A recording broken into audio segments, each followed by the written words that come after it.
When I was 9 years old, my mom asked me what I would want my house to look like.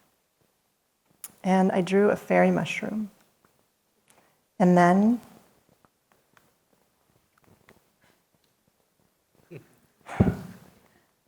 she actually built it. I didn't realize at the time how unusual or how special that was. It seemed ordinary. But now it comes to me as something really unbelievable. She took my drawing seriously. She made her own drawing. We had discussions about the polka dots and the proportions. We tried to map it out on site on our land. And then she actually hired an architect. Imagine being the architect given that brief. I loved this house. It wasn't just a playhouse, it was my bedroom. My brother got the downstairs. And I think it's possible because my parents came to Asia in 1975. This is them. And they found their way to Ubud, Bali. They thought it was way too touristy. They were just going to stay a little while. This was the main street at that time. And they never quite left.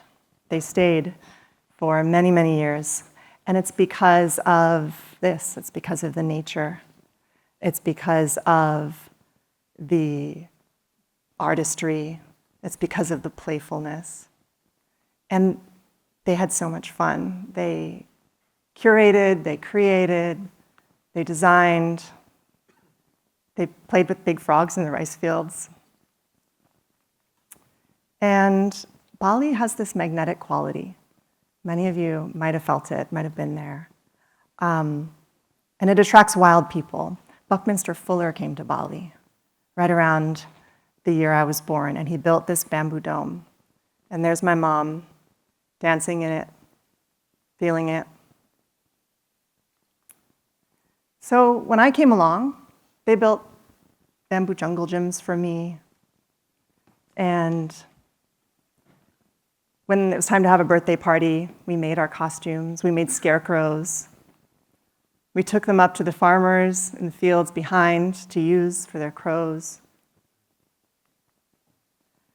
And then they got a bit more serious. They started making gold and silver jewelry. Kuta Beach, back in the day, was a goldsmith village.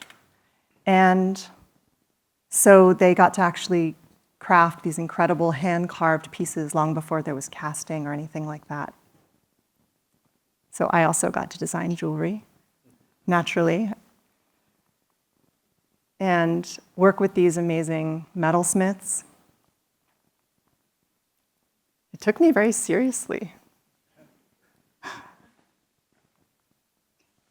And that feeling you might know from having an idea, working together with someone, realizing it. I got that feeling early on, and I'm still chasing it. That's still at the heart of everything that I do. So after 14 years in Bali, I had 8 years of fine arts education in the US, and I came to realize a little bit late in that phase that fine arts in the US, in the West, is very different than what I understood arts to be in Bali. I didn't want to do my art show in a gallery, so I managed to buy some bamboo and canvas, and I put it up in the field. I put my sculptures on stakes. But I really had to grapple with the fact that fine arts in the West, at that time especially, was so constrained in the gallery box, and I didn't know how to break out of that conversation. I didn't know how to get out of that box. So I found my way into a creative job. I decided, I don't want to be entrepreneurial. I don't want to have to figure out these things. I just want a job where I get to be creative. And I was lucky to get a connection in fashion to Donna Karan, and I painted prints and patterns, and I experienced with Donna a sense of painting, color expression, and then also sculptural expression, because she took it beyond the way it looked and brought it really at that pivotal time in the 90s it was, that she brought it into a sense of you could become someone else by what you're wearing. And especially for women, women could put on a dress or a jacket, and its structure or what it revealed meant something for you about who you were.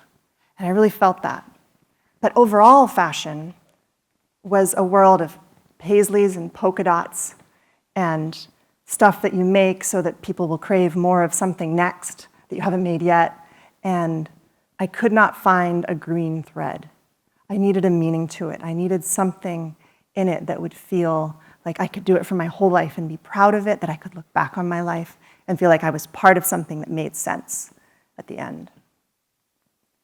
I read a book called Cradle to Cradle by William McDonough, and I actually I interned at William McDonough's studio. I managed to talk my way into assisting his assistant in the office. And I recognized this thing that was way beyond reducing, reusing, recycling, this idea of things that can be cyclical and interconnected and add value over time.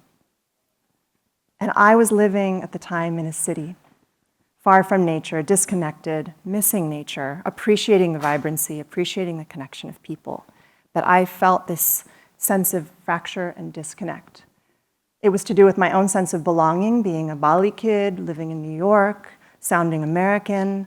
It was also just fundamentally too much pavement between me and anything else.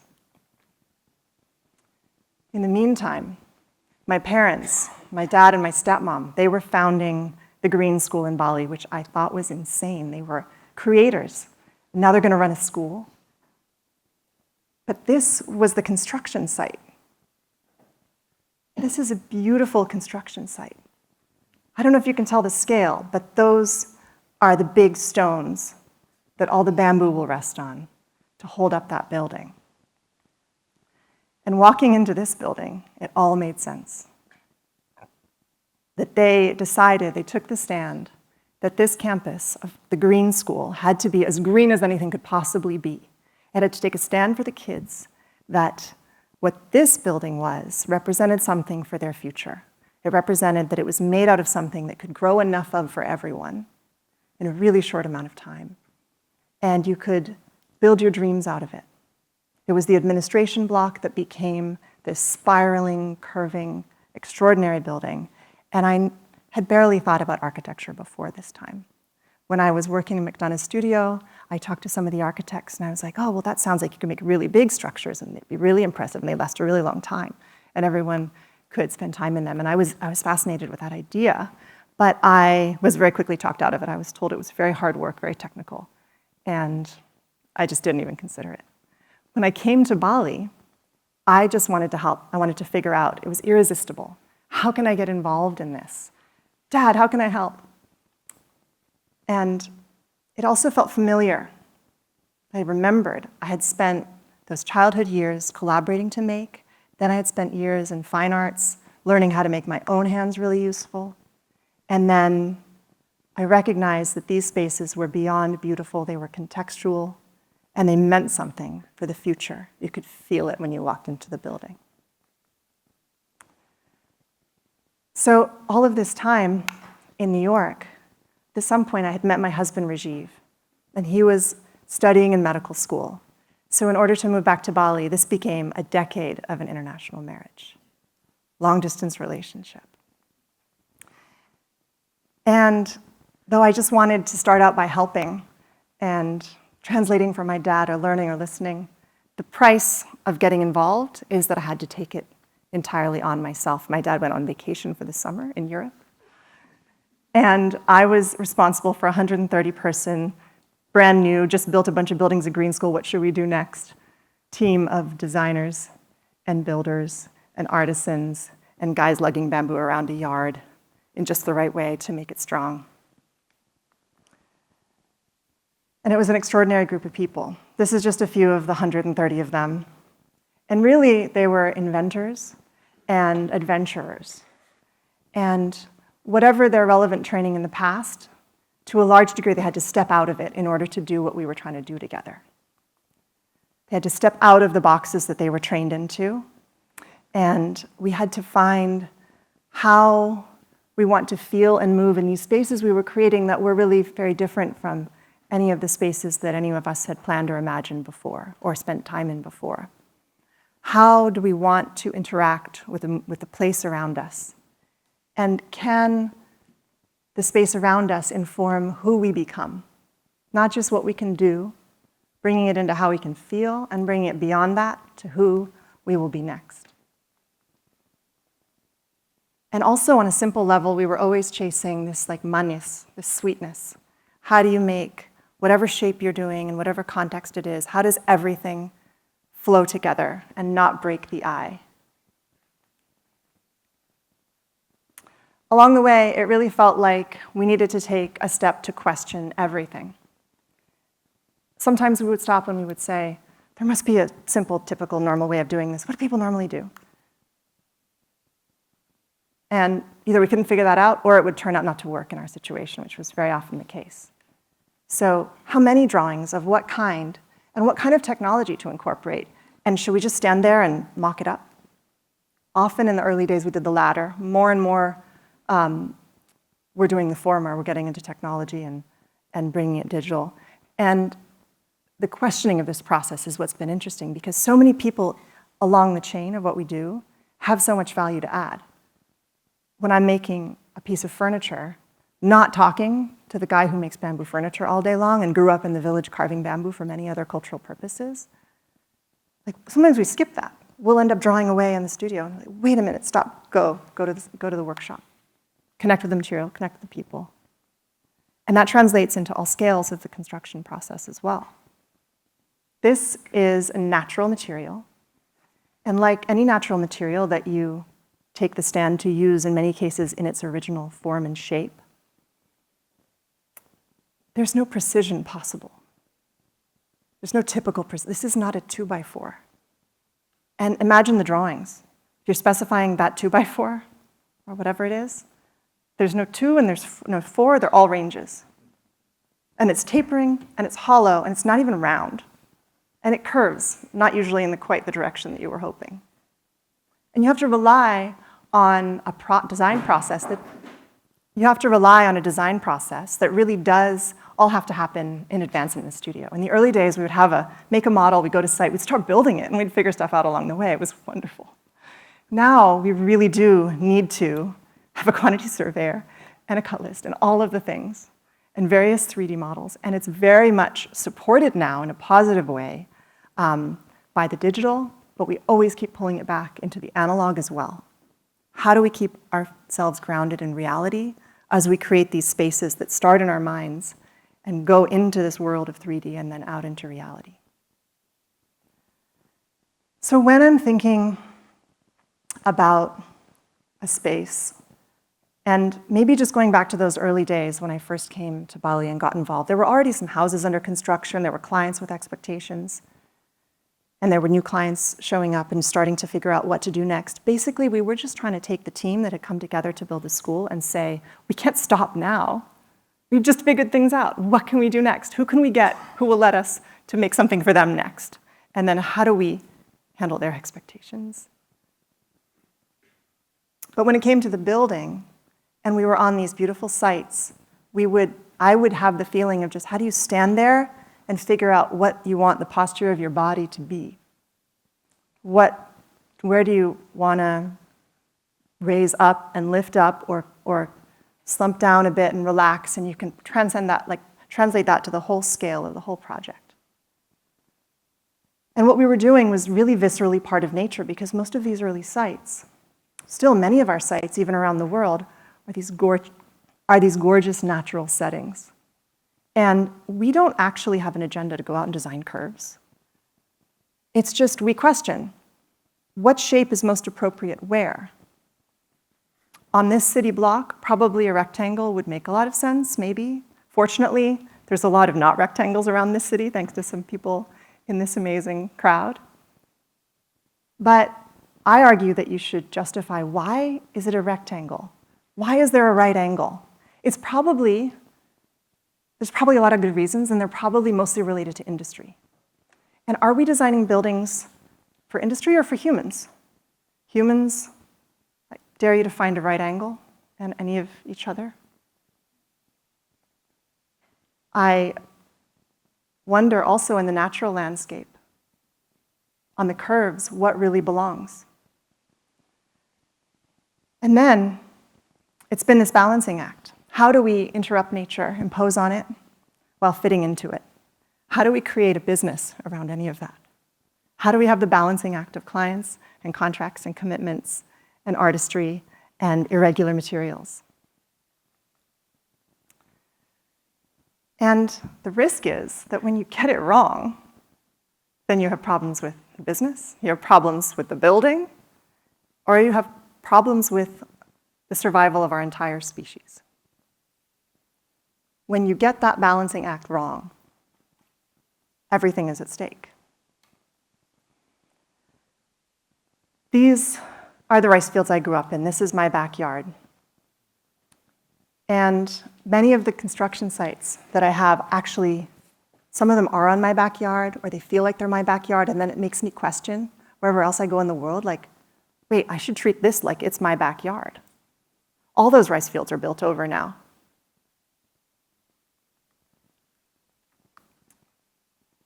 And there's so many different things that the land can tell us when we're on it, that the land itself might be recovering from or might be flourishing us.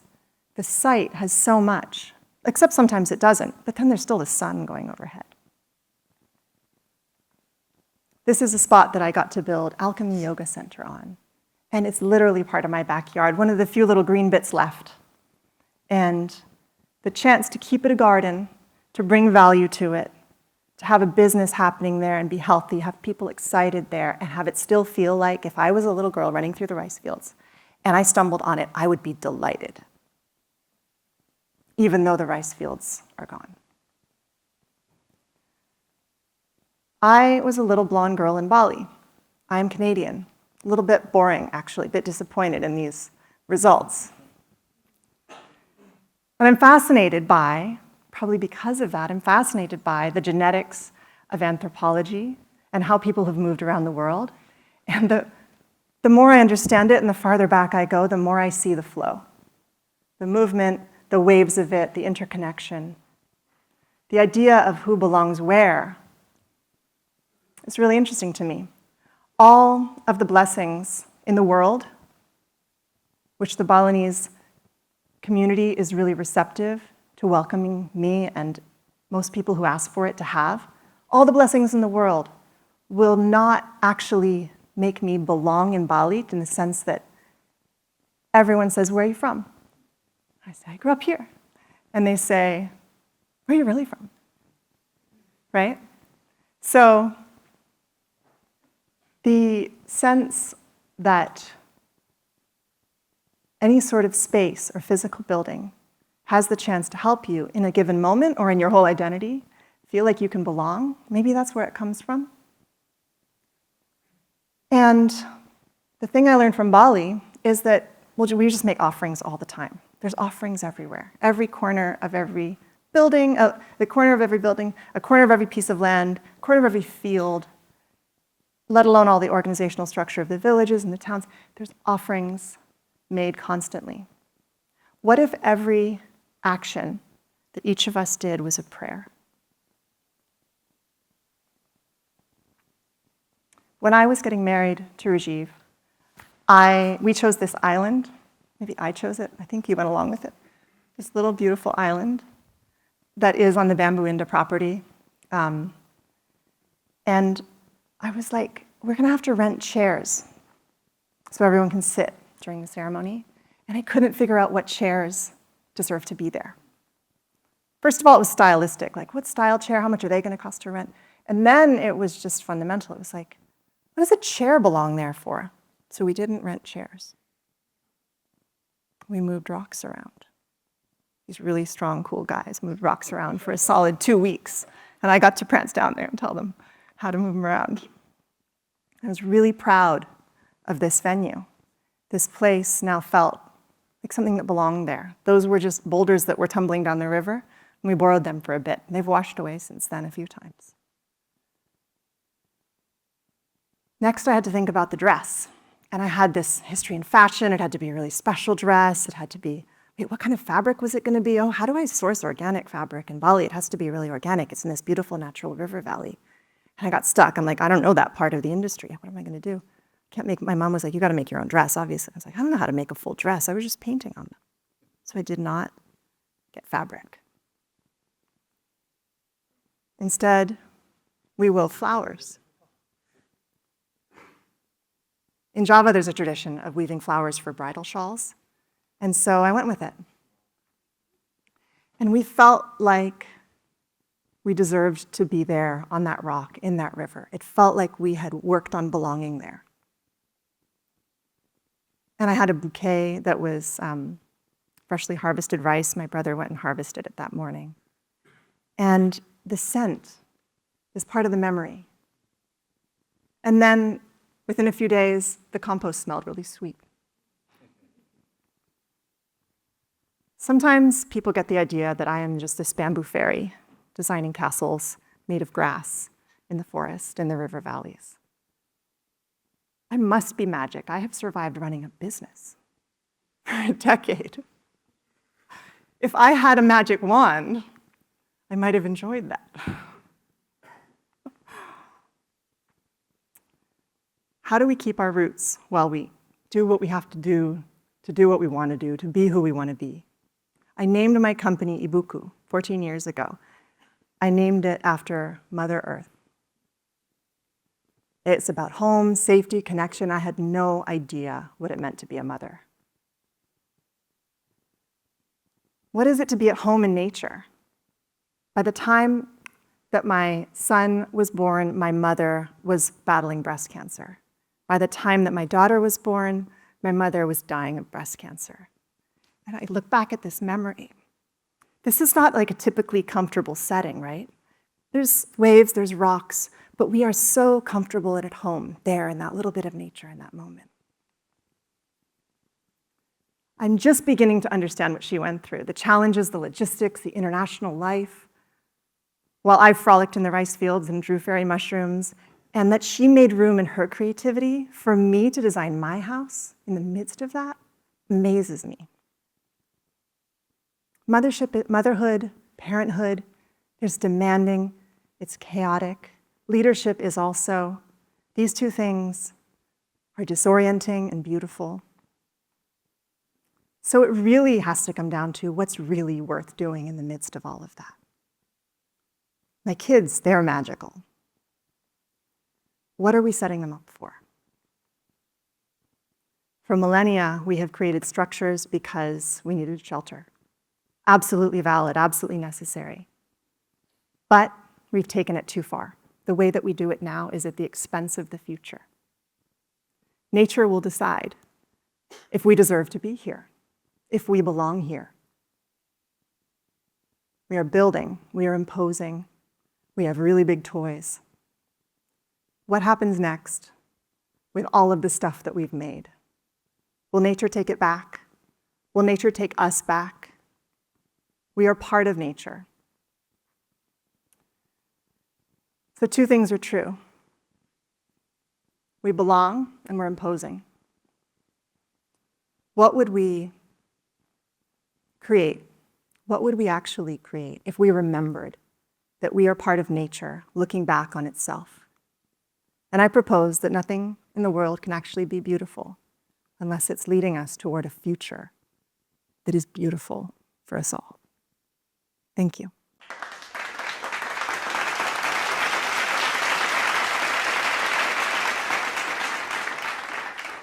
Thank you for coming. It has been the closest that we have been to you, so thank you that they are coming to our event. You were in 1975, your parents arrived in Bali. Mm-hmm. I wonder, for the ones that have not been to Bali, how would you describe Bali? Bali is so many things to so many people now. But for me, it's a place of deep creativity that is connecting humans, nature, and also the divine. Mm. There is an awareness in Bali of an aspiration towards the good and the holy, and there is a awareness and a respect for the dark side and the demons. And it's this constant balancing act. And in the midst of that balancing act, the Balinese make room for so many people to come and live out their wild ideas of what's possible next there. And how have you, I have heard that it has changed a lot. How have you experienced those changes that has become so popular and also some areas overcrowded? All I can do is put blinders on and focus on creating something that I am proud of and believe in and could have a good effect, a good ripple effect. That's true. You have mentioned beauty at the end, which and one of the interviews that I've read about you, that you mentioned that you love beauty. I wonder how would you describe beauty? What is beauty for you? Is it allowed to talk about beauty in architecture now? Of course. Why not? Oh, good. It wasn't really cool in art school. You couldn't really talk about beauty too much. That's the thing, because beauty has such a frivolous reputation. There's an incredible book by Stefan Sagmeister about beauty that distilled for me this thought that it's just so defined by people, and it's villainized in a way because it seems frivolous. But actually, all that matters that makes something beautiful is if it catches your heart. And so much of what we do and spend time talking about and creating and working toward is stuff that catches our minds. And that's really cool. Lots of stuff can happen that's cool there. But the definition of it catching your heart and it creating something beautiful going forward. So a healthy, beautiful future. I think sometimes if you're shopping, you see something that's plastic, it's really cool, they designed it really well, I really want it. It's beautiful, I want it. But it isn't. It's fundamentally flawed. And you mentioned, is it allowed to talk about beauty in architecture? How can we have beautiful architecture? What do you define to beauty in general? How can we apply that in architecture? You mentioned even looking forward. I mean, really broadly, it's just a little bit of making sure that you sink into your body, to design from your body. The mind is always necessary and really important, but to be able to feel it, to ground yourself in it, and sometimes if you make decisions, your mind is thinking about a lot of things. How do you just get back into your body and think what feels right, what sinks in? Yeah. And was that something natural, or did you have to learn about that? Not natural. My brain is really busy. Yeah. It's obvious, but I don't think the world lets us believe that, even if we knew it when we were little. I think so much in the world conspires to pull us out and into the intellect or into judgmental thought. Yeah, I imagine. I mean, the time in New York must have been, it's idealized, right? To be in New York, studying 8 years, working for a huge fashion brand. There has been something that pulled you back to Bali, that's what interests you. Yeah. Right? Yeah, I was really ready to leave. I'd been looking for a long time by the time I left. And it was very glamorized, the idea of that kind of work. But I didn't know I should go home to find it. That's the weird thing. I was like, how is it possible that what I'm looking for just happens to be at home with my family, that it aligns? And I almost did it in spite of that. And in part, I did it because I wanted to learn from my dad, who's so inspiring. And I wanted to connect with that, but it was a bit of a paradox. It's interesting that you also mentioned that your mother and the appreciation for what she did was beautiful. I was thinking of probably it's a typical question, but how do you feel when you go to a rectangle city, far from the curves of Bali? I mean, it just feels relevant for all the resources. There's so many people gathered doing so much and creating, it feels really exciting because you can tap into that. And it's just that it's a disconnect. It just feels like it's just missing, obviously, nature. And so, I mean, how are we going to create spaces that let people come together in density, because that's important, but spaces that still feel good with the earth and function well for the planet so that we can keep breathing and eating and things like that. All right. One last question is that very often architects and designers or artists struggle with the business part of